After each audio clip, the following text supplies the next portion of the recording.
welcome to this episode of ETStudios powered by Akamai, coming to you from ETCIO Annual in Goa 2024. I'm your host Divina Lason.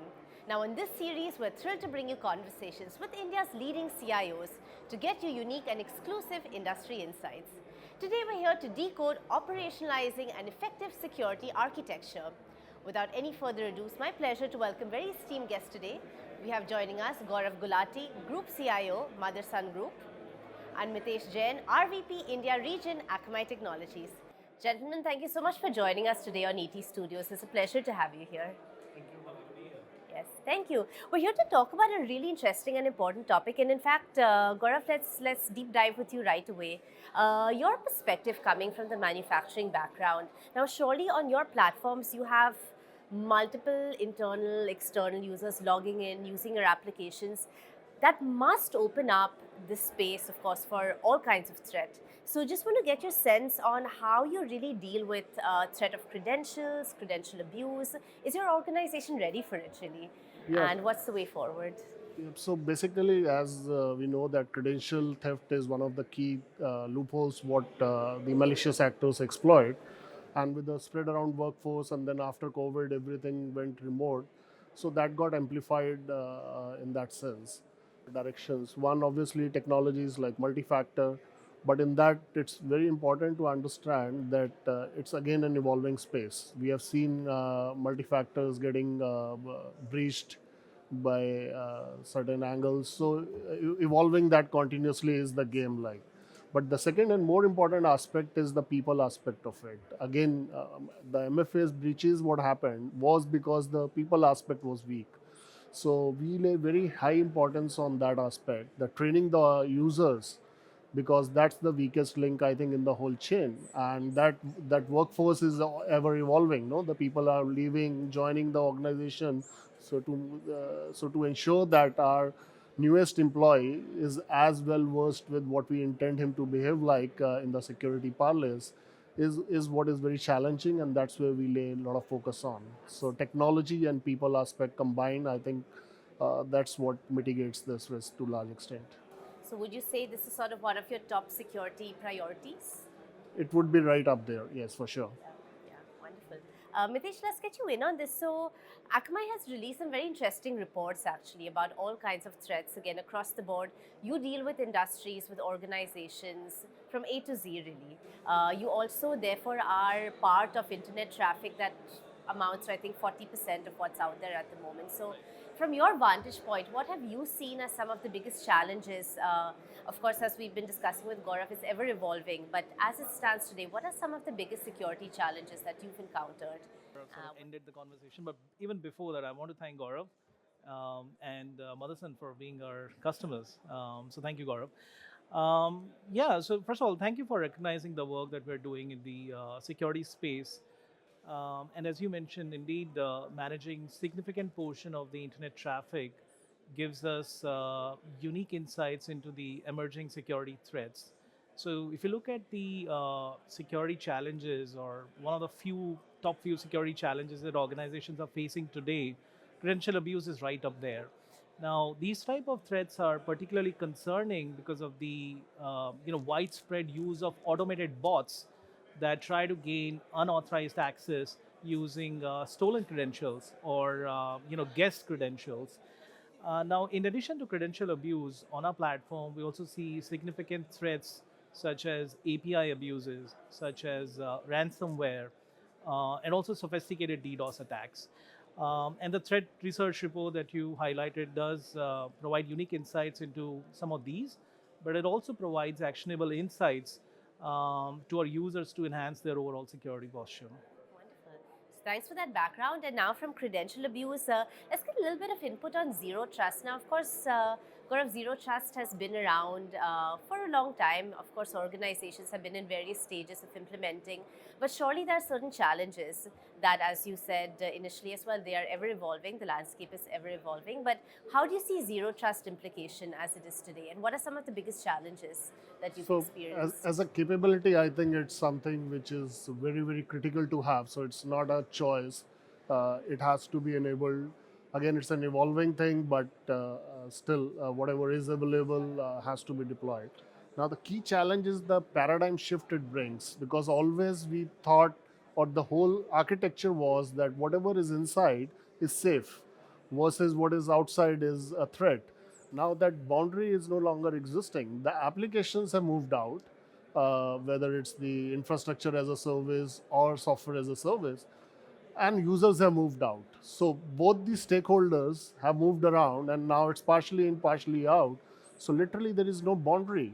So how do you enforce or mitigate the risk using old strategies? So it's turning the whole thing upside down. Uh, so it's a very challenging thing just from a thought perspective, defining a strategy around it, as well as execution, because it creates far more workload to begin with, at least, to identify which user, which application, what usage, etc. And that's a lot of work in the organizations which have natively never done that because it was never needed. So that's, I would say, the biggest challenge, executing that plan, what is being put under the zero trust architecture. That's a Herculean task. So nobody really knows that information in a very great detail. So everything has to be built grounds up. So that's time consuming, obviously. But as I said, it has to be done. There is no choice around it. So I think that's the path we are carving out also. Could you share some insights on the best practices to follow in your experience? I think what I can say is that don't try to solve world hunger in one go. No, that's not going to happen. It's going to be much bigger program. You will be vulnerable for that duration. So pick up smaller battles, solve them, move ahead. So pick up your crown jewels. Maybe even if it's the requirement, then just pick one app at a time. Start using other technologies in combination, like microsegmentation, to say, okay, I've solved this 20% weightage thing for myself in, let's say, 3 months, and then I'm going to address the others too. So I think the breaking the problem into smaller pieces is what would really be helpful to achieve those goals. Mitesh, let's get you in on this because, of course, Akamai is also a great leader in zero trust, and in fact, you've just announced at the integrated ZTNA solution as well. So, a little bit more about this, and how do you see, again, from your vantage point, working with industries across the board? Okay, so not very different from what Gaurav just mentioned. So first of all, as a company, we are deeply committed to zero trust security, which is based on the principles of never trust and always verify. We believe that in today's evolving and complex threat landscape, organizations must assume that the threats are not just external but are also internal, as Gaurav just mentioned. So yeah, we recently announced the integrated zero trust network access solution, which is designed to provide seamless access to applications regardless of where they are hosted. Now, specific to organizations, well, in general, most of the organizations, but specific to manufacturing and also enterprise sectors, we recommend starting with the thorough analysis of the overall security posture. Key steps may include segmenting the network, and then also implementing the strict identity and access management policies, and then continuously monitoring for anomalous activities. So we believe that by adopting a zero trust framework, organizations get the ability to significantly reduce the attack surface, and then also improve the overall security resilience. Absolutely. Could you share, for the sake of our viewers, sort of a key aspect, a key takeaway for manufacturing and enterprise when it comes to zero trust? Yes, I mean, since Gaurav and team are in the process of implementing, and so again, like I said, not very different, but it's never trust, always verify, and then it's both internal and external. Yes, right, wonderful. Gaurav, what about ransomware attacks? Of course, I mean, needless to say, this is an increasing threat for the last many years now. Where do you see ransomware attacks as being? How significant is this to your organization, and what would you really say are some of your key strategies that have worked when it comes to mitigation? Ransomware as a risk is applicable to all businesses across. So whether you're small or big, single country, multi-location. So obviously it's very much applicable to us. The fact also is that most of the security companies have got compromised themselves. So which shows the gravity of this problem. Definitely that's a very huge risk.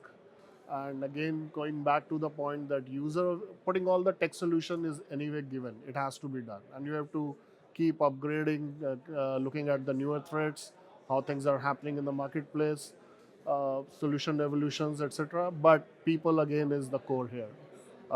That is the generally the weakest link, and that's the most difficult link to address. Also, risk to address.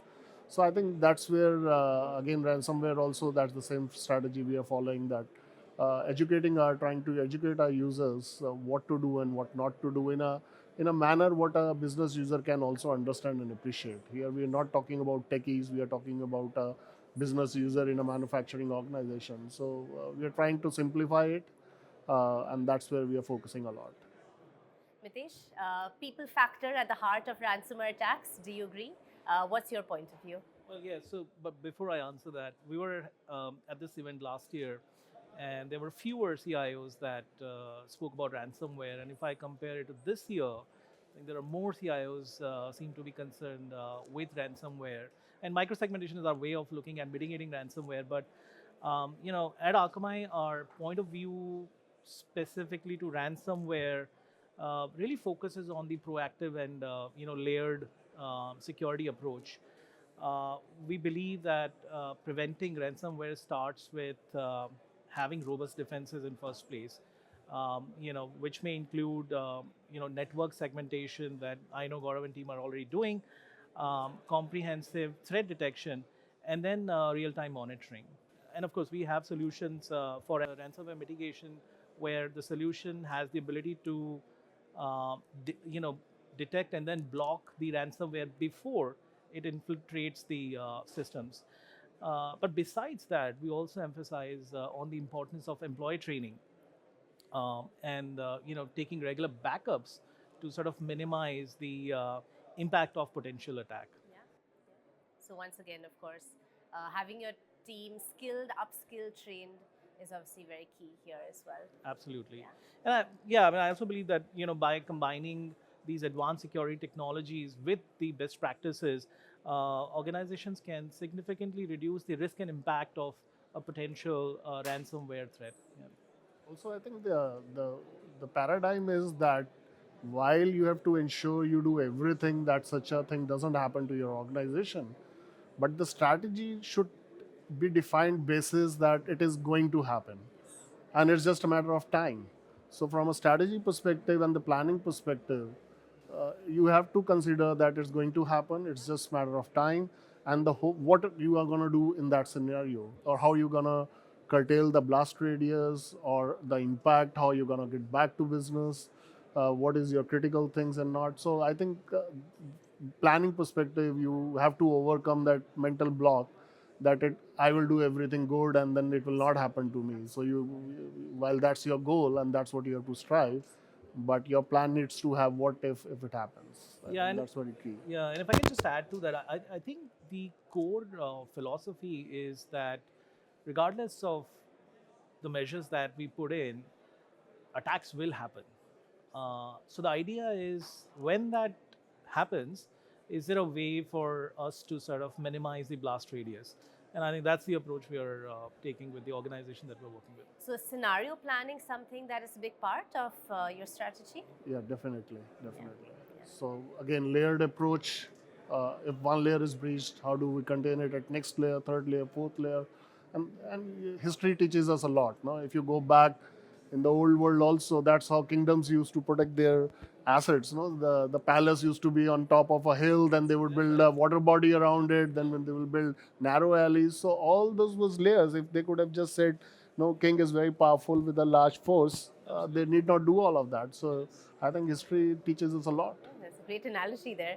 Before we wrap up, Gaurav, just one more aspect that I'd love to get your input on. Of course, the world is moving more and more towards using bots, right? Good bots, bad bots. Could you take us through some of the bots that you're sort of concerned about, the areas that you, again, see as high-risk areas?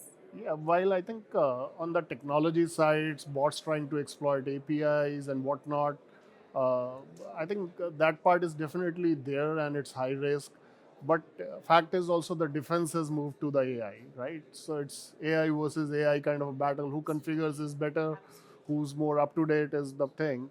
But I think if you ask me, what worries me is the deepfake videos part of the story. Because again, third time probably in this conversation, going back to the people aspect, people, we were teaching them all through that don't trust the emails, don't trust messages, don't do when things are on an online offline mode, but call the guy. No, if it's something more critical, have a video call. Now here's a video call right there from a person telling you to do something, and that's not what it is. So again, that's something which worries me a bit, both on a personal account as well as business side. I think that's a very tricky thing, because if you say don't trust the person in front of you, whether it's a video chat, still, because people are not going to be always in same room, so business has to move. So that's very tricky one. Yeah, yeah, fair. Mitesh, your thoughts on this, and also, again, as Gaurav is alluding to, AI is. I mean, you can't have any conversation about security and technology without AI.